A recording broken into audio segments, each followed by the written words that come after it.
एक अंधेरी रात में पिया के साथ में तो नहीं, अकेला मैं छत पे बैठा था और चांद को देखते हुए ये सोचने लगा कि क्या हो अगर ये चांद सीधा आके धरती से टकरा जाए। What if the moon crashes into earth. Trust me when I से दिस कि जैसा तुम सोच रहे हो ये उससे काफ़ी ज़्यादा अजीब और कंफ्यूजिंग होने वाला है। तो बिना किसी देरी के चलिए शुरू करते हैं।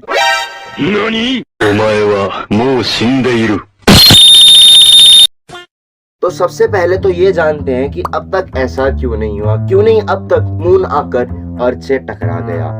तुम मैं हम सब ये बात जानते हैं कि अर्थ के पास अपना खुद का एक ग्रेविटेशनल पुल है जिससे वो अपनी ओर हर चीज को खींच लेता है। तो क्यों नहीं अब तक अर्थ खींच पाया मून को? क्या कोई ऐसी फोर्स है जो अर्थ की ग्रेविटेशनल फोर्स से अपोजिट में मून के ऊपर लग रही है? तो इसका जवाब है नहीं। एक्चुअल में कोई भी ऐसी फोर्स नहीं है जो ग्रेविटेशनल फोर्स के अपोजिट में लग रही हो मून के ऊपर, बल्कि इसका रीजन कुछ और है। सपोज करो आप एक बॉल को हवा में फेंकते हो, वो बॉल ऑब्वियसली एक पैराबोला बनाती हुई दोबारा अर्थ पे आ जाएगी ड्यू टू ग्रेविटी। जितना फोर्स लगाओगे उतनी बॉल दूर जाएगी, जितना फोर्स लगाओगे उतनी बॉल ऊंची और उतनी ही दूर जाएगी। ऐसे ही अगर आप रिक्वायर्ड स्पीड से बॉल को फेंकते हो, इतनी स्पीड जितनी इनफ हो उसके ग्राउंड पे ना गिरने देने के लिए, अगर आप मून की स्पीड से सपोज बॉल को थ्रो करो किसी तरह से, तो वो अर्थ के अराउंड ऑर्बिट लेती रहेगी जैसा हमारा मून भैया ले रहा है। मून अर्थ के अराउंड 3600 किलोमीटर पर आवर की स्पीड में रिवॉल्व किया जा रहा है जिससे वो उसके ऊपर ग्रेविटी का असर नहीं हो रहा। तो मून को अर्थ पे क्रैश कराने का कारण भी इसी में छुपा हुआ था। मून को अर्थ पे अगर क्रैश कराना है तो मून की स्पीड स्लो करनी पड़ेगी। स्पीड स्लो करने से उसका ऑर्बिट चेंज होएगा, ऑर्बिट चेंज होते होते धीरे धीरे वो इवेंचुअली अर्थ में आके क्रैश हो जाएगा। लेकिन ये करना इतना आसान नहीं होने वाला था। अकॉर्डिंग टू साइंस मून इतना बड़ा है कि अगर 100 करोड़ों रॉकेट इंजन्स भी इस पे लगाए जाएं, एक साथ फायर किए जाएं, तो भी इसे जरा सा भी नहीं ला पाएंगे। तो ये साइंटिफिकली तो पॉसिबल नहीं है, पर ऑन पेपर पॉसिबल है। ज्यादा कुछ नहीं, बस जोर जोर से सिस्टम सिस्टम चिल्लाना पड़ेगा। 3, 2, 1 सिस्टम।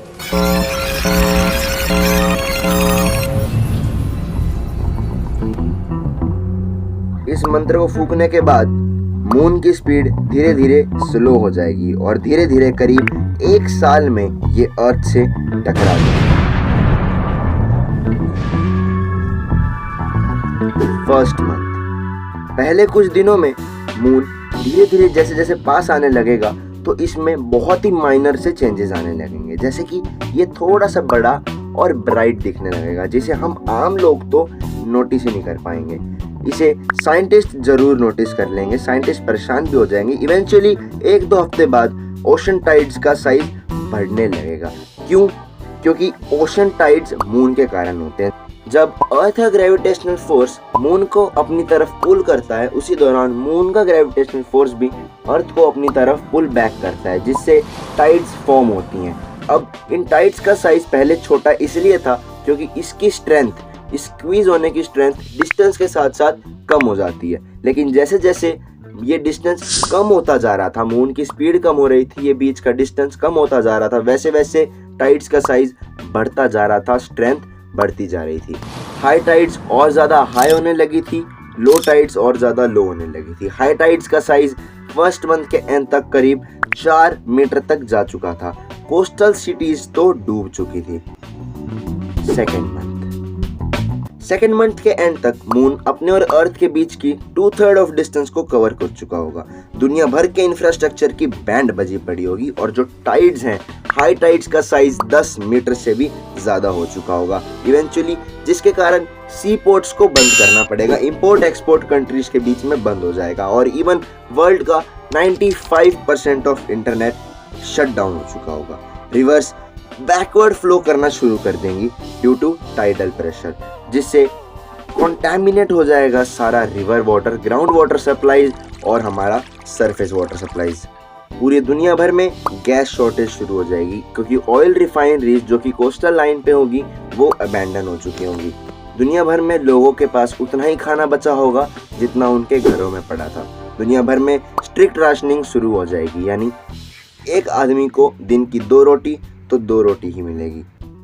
जहाँ पे लो टाइड्स लोगों को चैन की सांस दे रही होगी और एक तरह से उन्हें समय दे रही होगी to prepare for the worst. Third month, तीसरे महीने में मून क्लोज आते आते उन सैटेलाइट्स को पकड़ लेगा जो किसी टाइम पे उसकी रीच से बहुत दूर हुआ करती थी, जो कि बचे हुए 5% इंटरनेट और नेटवर्क्स को भी शट डाउन कर देगी। मंथ 4th एंड 5th, जब अर्थ के ऊपर टाइड्स 30 मीटर से ऊंची हो चुकी होंगी। चौथे महीने में 1-2 हफ्ते बाद इन टाइड्स का साइज 100 मीटर पार कर चुका होगा। जहां लो टाइड पानी को हंड्रेड्स ऑफ किलोमीटर्स पीछे ले जाकर अपने पीछे बची कुची लैंड को डिस्ट्रॉय करती हुई जाती है, वहीं हाई टाइड्स आते हुए खतरों को लेकर आती है, बिल्डिंग्स को तोड़ते हुए खेतों खलिहानों को बर्बाद करते हुए आती है। और अब फाइनली 5 महीने बाद इस एपोकलिप्स का वार्म अप खत्म हो चुका है। अब जहां टाइड्स अपना मैक्सिमम लिमिट रीच कर चुकी होंगी, वहीं मून का ग्रेविटेशनल पुल सिर्फ ओशन तक असरदार नहीं रह जाएगा। मून का ग्रेविटेशनल पुल अब अर्थ की सरफेस को भी स्क्वीज करने लगेगा। अर्थ की सरफेस को स्क्वीज करते करते उसका अर्थ के अंदर का जो मैग्मा है वो फाइनली जगह ढूंढेगा बाहर आने के लिए, which will cause starting of volcanic eruptions और कंटिन्यूअस हाई मैग्नीट्यूड अर्थक्वेक्स। ये अर्थक्वेक्स पूरे दुनिया भर में कहीं भी हो सकते हैं। इनका एपिसेंटर बताना बिल्कुल आसान नहीं होगा, ना ही इनका मैग्नीट्यूड बताना आसान होगा। मंथ 6th एंड 7th, जो मून पहले 27 दिन में अर्थ के अराउंड रिवॉल्व होता था, अब वही मून सिर्फ और सिर्फ 24 घंटे में अर्थ के अराउंड एक रिवॉल्यूशन पूरी कर लेता है। अब कई लोगों के मन में सवाल आ रहा होगा कि जैसे जैसे मून पास आ रहा है उसकी ग्रेविटेशनल पुल से क्या हम इंसान भी मून की तरफ खींचे चले जाएंगे? तो इसका जवाब है नहीं, क्योंकि अर्थ की ग्रेविटी बहुत ज़्यादा स्ट्रॉन्गर है, 6 गुना ज़्यादा स्ट्रॉन्गर है मून की ग्रेविटी से। इसका मतलब कि अगर मून हमारे सिर पे भी आके खड़ा हो जाएगा तब भी हम अर्थ से चिपके ही रहेंगे। और यही कारण है कि मून की हालत भी अब खराब होने लगेगी। अर्थ के ग्रेविटेशनल पुल के कारण मून भी अब स्क्वीज होने लगेगा। स्क्वीज होता होता मून अपने आप को कुछ ओवल सा अंडे के शेप में ले आएगा, which will result in a massive speed boost. Moon अब अपने रोटेशन स्पीड से फास्ट रिवॉल्व करेगा अर्थ के अराउंड, जो कि रिजल्ट करेगा मास अमाउंट ऑफ वोल्केनिक इरप्शंस में। इतना मास कि उसका धुआं, उन वोल्केनो इरप्शन से पैदा हुआ धुआं इनफ होगा सनलाइट को रिफ्लेक्ट बैक करने के लिए, और बाकी बची कुची कसर तो डेली एक्लिप्स पूरा कर ही देगा। तो फाइनली सनलाइट भी ब्लॉक होने लगेगी, जो लाएगा एक बहुत बड़ा टेम्परेचर ड्रॉप अर्थ के वेदर में, अर्थ के क्लाइमेट में, जिसमें कंटिन्यूअस स्नोफॉल होगी और कंटिन्यूअस एसिड रेन होगी, जो बचे कुचे प्लांट्स और वेजिटेशन रह गए थे उन्हें खत्म कर देगी। तो जी हाँ भाई और बहनों, कुर्सियों की पेटियां बांध लीजिए, क्योंकि we are about to enter the grand finale, the final month.